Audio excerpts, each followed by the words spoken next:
This time I'll be talking about the Marvel Legends Union Jack, which is a Target exclusive from Hasbro. Now there have been 3 people to suit up as Union Jack.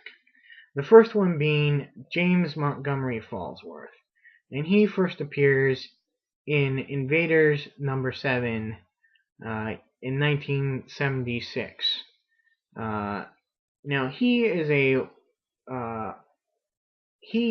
adopts the costume during World War I and actually fights as a costume adventurer / government agent, and even has his own sort of invaders-like team called Freedom's 5. And he fights primarily a German saboteur who is a vampire. Obviously, World War I ends, and he picks up in the early days of World War II as Union Jack again. Well, he eventually learns out that Baron Blood, that vampire, was actually his brother, and so they have a big confrontation in which the vampire is killed, and unfortunately his legs are crushed, and he basically retires as Union Jack at that point. Well, pretty much soon after, his son, Brian Falsworth, takes over, and his first appearance is in Invaders number 18 in 1978.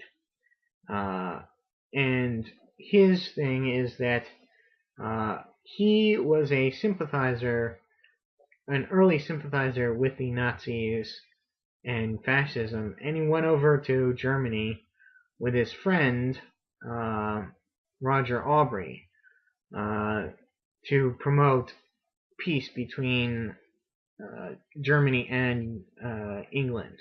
Roger and him are not quite just friends, are more than friends, and the kind of friends that Germany doesn't like. So they get arrested and sent away and are experimented upon, where Brian gets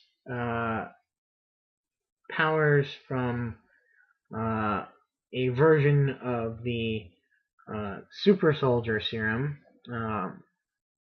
and Roger Aubrey gets powers and is brainwashed into being a saboteur over in England.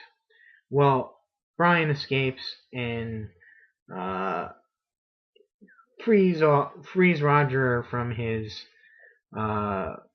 mind control, and meets up with his dad and finds out that his dad was Union Jack, and he takes over the Union Jack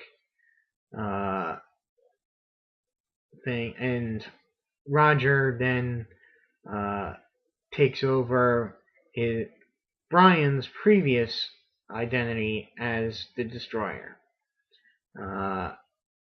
And they live until the end of the war, where they form a anti-fascist watchdog group called the V Battalion, which figures into the Thunderbolts very prominently. Which brings us to the third person to suit up as the Union Jack, Joseph Chapman. Well, Joseph Chapman is visiting somebody or maybe even a family member of the Falsworths, when Baron Blood, who has been resurrected, returns, and Captain America is brought by the original Union Jack, and unfortunately his son Brian had died in a car crash in the 50s. So he passes on the suit to Joseph, and Joseph aids Captain America in defeating and eventually killing Baron Blood in probably one of the more famous Captain America panels of him in the shadows decapitating Baron Blood with his shield. So then after that, he shows up in the Contest of Champions very briefly, and then he becomes a big part of the Marvel UK Knights of Pendragon. And he next shows up in the New Invaders series in the early 2000s, which was introduced in Avengers by Chuck Austin. It was just awful. It was a good idea, but it sort of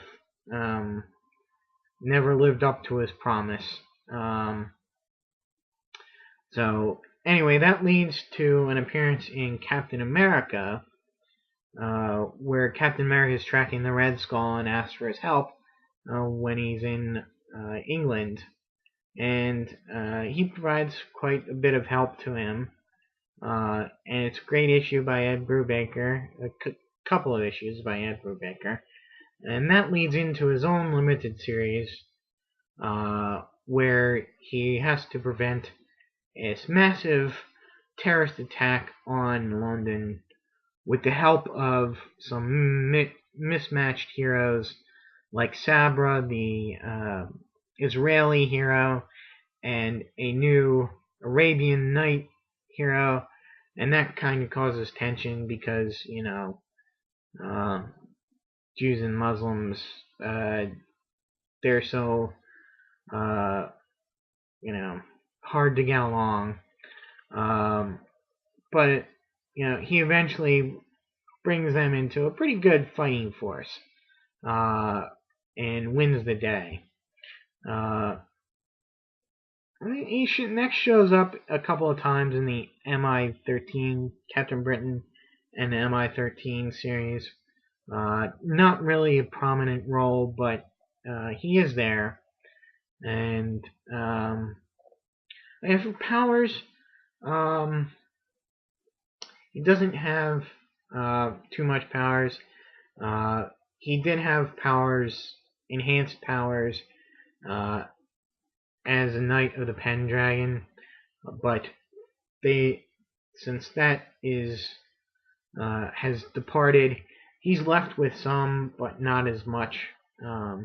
Mainly, he relies on his training as a commando and with his guns and weapons